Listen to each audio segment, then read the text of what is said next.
Hello दोस्तों, तो इस वीडियो में हम जानने वाले हैं आर्टिकल के बारे में। आर्टिकल किसे कहते हैं, आर्टिकल कितने प्रकार के होते हैं, क्या आर्टिकल जो है ये बोर्ड एग्जाम में आएगा या फिर नहीं आएगा। आर्टिकल से क्वेश्चन जो है वो कॉम्पिटिटिव एग्जाम में पूछे जाते हैं या फिर नहीं पूछे जाते हैं।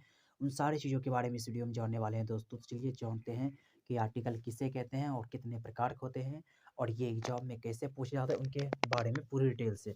सबसे पहले हम दोस्तों जानेंगे आर्टिकल के बारे में। तो आर्टिकल जो है दोस्तों, इसको हम हिंदी में बोलते हैं अनुच्छेद। यहाँ पे आज का जो हमारा हेडिंग लाइन है वो है आर्टिकल। आर्टिकल को हम हिंदी में क्या बोलेंगे? अनुच्छेद। अनुच्छेद का मतलब होता है एक तरह से दोस्तों लेख। आप संस्कृत में बोला जाता है अनुच्छेद।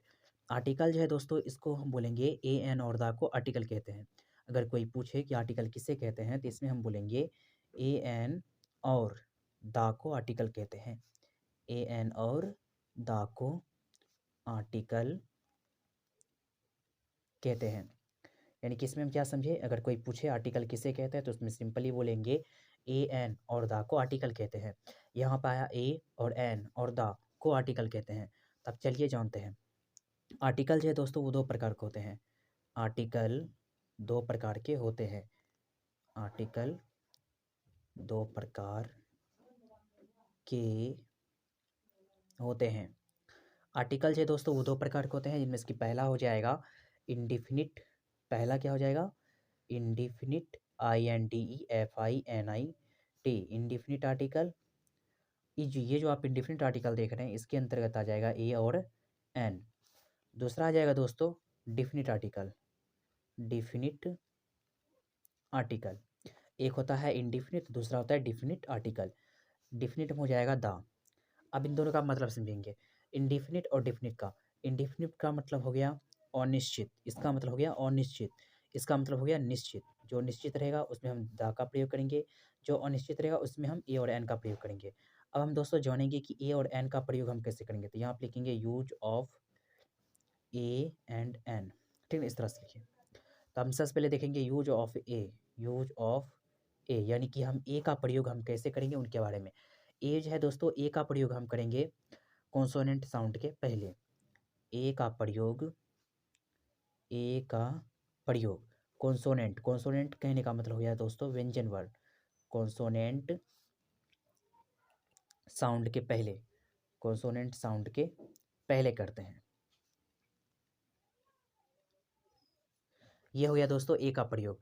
अगर कहीं पर भी हमें ए का प्रयोग करना है तो वो कॉन्सोनेंट साउंड के पहले करेंगे। जैसे कैट लिखे, इसका पहला जो लेटर वो सी है, इसके अनुसार से हमें यहाँ पे ए लगाना है। अब हम देखेंगे दोस्तों use of an. Use of an, तो हम लिखेंगे यहाँ पे एन का प्रयोग वोवेल साउंड के पहले करते हैं। एन का प्रयोग वोवेल साउंड के पहले करते हैं। पहले करते हैं यानी किसके पहले करते हैं? वोवेल साउंड के पहले। जैसे यहाँ पे लिखिए ऑरेंज। ऑरेंज लिखे, ये जो पहला लेटर ओ है ये है वोवेल, इसमें हम ए एन का प्रयोग इस तरह से कर देंगे। यानी वोवेल जो है उसकी संख्या 5 होती है, ए ई आई ओ और यू। ये हो गया इसका वोवेल दोस्तों। तो अब हम ये समझ गए। अब लेकिन इन दोनों का जो यूज है दोस्तों उतना नहीं होता, कि जो हम बोल दिए आगे में कि वोवेल और कॉन्सोनेंट को देखकर हम ए और एन का यूज करेंगे, ये एक तरह से मानिए तो सब जगह फॉलो नहीं होता है दोस्तों। इसका मेन थीम क्या है कि हमें हिंदी लिखने पर, अगर उसका हिंदी अनुवाद लिखेंगे, हिंदी लिखने पर, हिंदी लिखने पर अगर स्वर वर्ण आए, अगर स्वर वर्ण आए, स्वर वर्ण आए, अगर हिंदी लिखते हैं अगर स्वर वर्ण आएगा तो हम ए एन का प्रयोग करेंगे। तो क्या समझे यहाँ पे, अगर व्यंजन वर्ण आए तो ए का प्रयोग करेंगे, हिंदी लिखने पर अगर स्वर वर्ण आएगा तो ए एन का प्रयोग करेंगे, हिंदी लिखने पर अगर व्यंजन वर्ण आएगा तो ए का प्रयोग करेंगे। तो चलिए जानते हैं कैसे। जैसे ऑरेंज है, ऑरेंज, इसका हम ए एन लगाए, क्यों ए एन लगाए? अब हिंदी लिखते हैं, ऑरेंज को हम इस तरह से लिखेंगे ऑरेंज। अब स्वर वर्णों की संख्या होती है 11। तो स्वर वर्ण जो है ये जो अ आ देख रहे हैं, अ से लेके अह तक, इसके बीच में अगर संख्या आएगा तो हम उसमें ए एन का प्रयोग करेंगे। जैसे लिखे यहाँ पे कैट, तो कैट लिखते हैं तो एक टॉय इस तरह से लिखते हैं, इसमें हम ए का प्रयोग करेंगे। ये हो गया इसका तरीका। अब एग्जाम में किस तरह का क्वेश्चन आता है दोस्तों उनके बारे में भी जान लेते हैं। एग्जाम में जो दोस्तों क्वेश्चन आएगा वो इस तरह से, जैसे मान लीजिए यहाँ पे लिख दिए हम एप्पल है, मान लीजिए बॉल है, इस तरह से कैट, डॉग, एलिफेंट, मान लीजिए इस तरह से कुछ भी हम लिख दिए हैं यहाँ पे। अब इस तरह से रहेगा तो उसमें हमें क्या करना है, ए और एन का यूज करना है, यूज ऑफ ए और एन। तो हम क्या बताए इसमें हिंदी लिखने पर, एप्पल को हम हिंदी में लिखेंगे तो इस तरह से लिखेंगे एप्पल, तो इसका जो पहला लेटर है औस लेके अ के बीच में है, औस लेके अ के बीच में है, इसलिए हम ए एन का यूज करेंगे, तो इसमें लिखेंगे ए एन। और बॉल जो है इसे हम लिखते हैं बॉकर लॉ, यानी औस लेके अ के बीच में नहीं है, तो इसलिए लिखेंगे हम ए। जब नहीं रहेगा तो ए लगाएंगे, रहेगा तो ए एन लगाएंगे।